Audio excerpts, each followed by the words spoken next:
Hey YouTube, this is PrimetimePokemon. In this video, I'll be discussing how much Lost Thunder Pokemon cards are worth. If you'd like to find out prices for all other of the newly released sets in the Pokemon TCG, you'll find a link in the description of this video to a playlist I've created for these types of videos. So before I get into how much these cards are actually worth, some general information on the Lost Thunder expansion.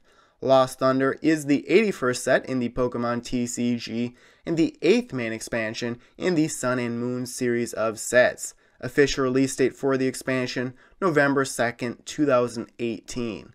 With 236 total cards in the set, it is the largest set of all time. The way that you identify a Lost Thunder Pokemon card is you look at the bottom left-hand corner for the set symbol, and that way you know it is a Lost Thunder Pokemon card. As you can see, 214 total cards in the base set, so lots of secret rares to collect in Lost Thunder.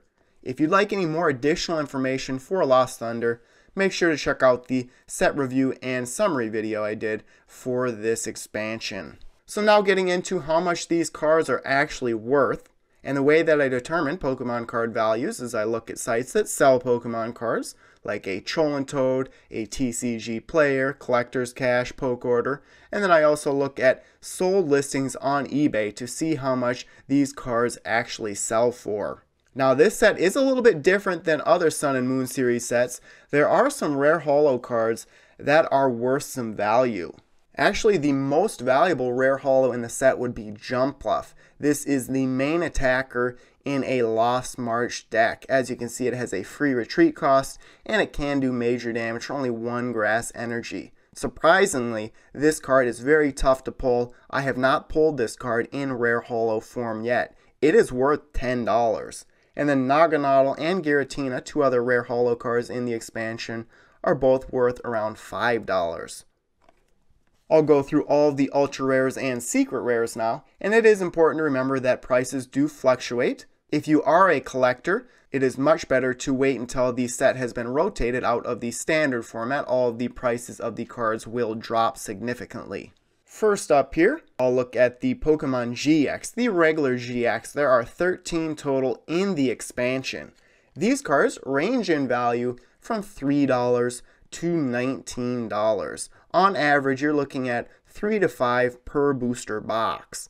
So value-wise, there are several only worth $3. Shuckle, Sceptile, Virizion, Magcargo, Suicune, Sigilyph, Tyranitar, Genesect, Mimikyu, and Lugia. Zeraora, as I was showing, is worth $10, and then 2 are worth $19. Blacephalon and Alolan Ninetales. And that is the risk with such a large set. With so many cards out there, the demand for some of the GX cards is not high, especially considering all regular GX are available as GX Full Art cards and GX Rainbow Rares. GX Full Art cards would be next.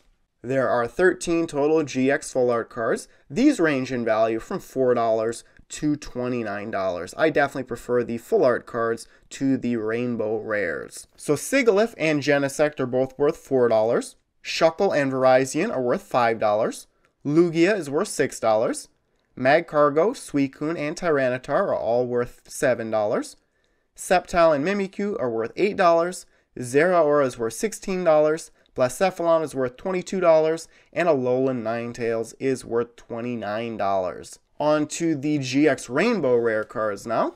I was lucky enough to pull the most valuable card in the set from a pack very early on in my Lost Thunder openings. So 13 GX Rainbow Rare cards in the set. These are secret rares, about 1 in 72 booster packs for one of these cards.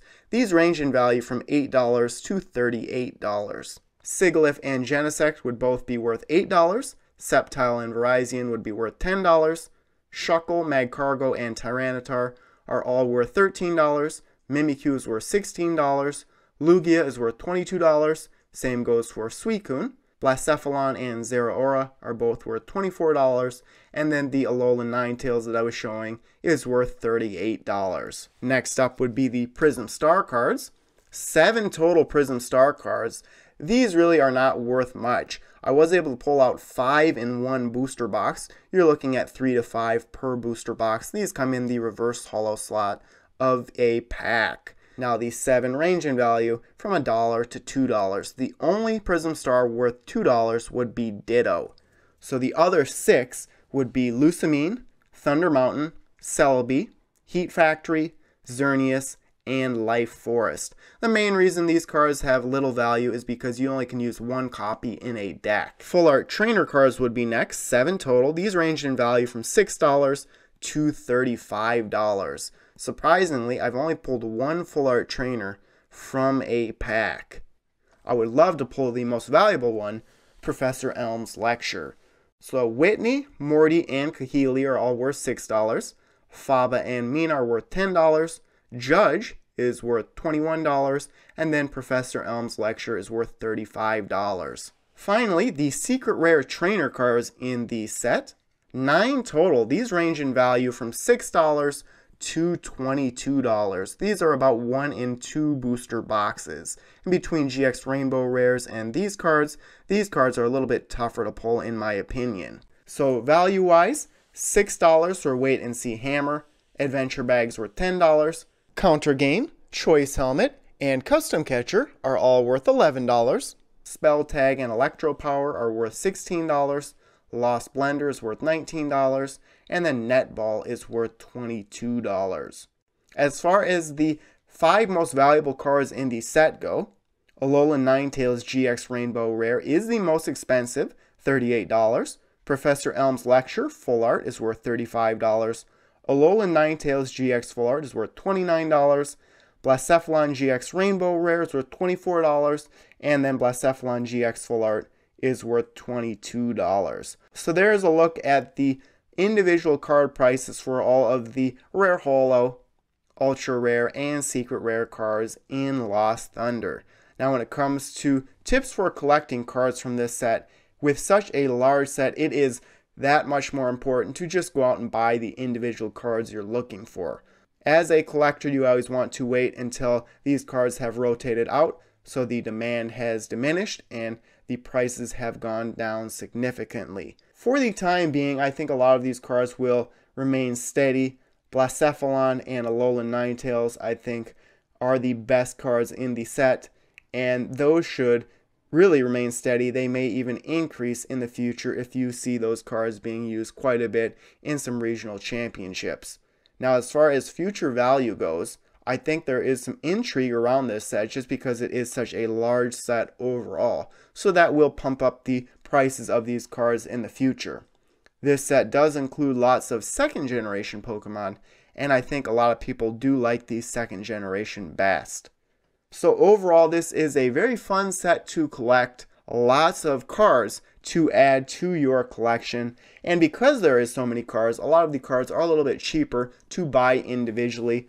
So even though this is a large set, it is fairly cheap to collect overall. So there you have it. Thanks everyone for watching. As always, before you go, make sure to check out all the links in the description of this video, including links to my blog, Facebook, and Twitter pages. So thanks everyone for watching, and stay tuned for more videos.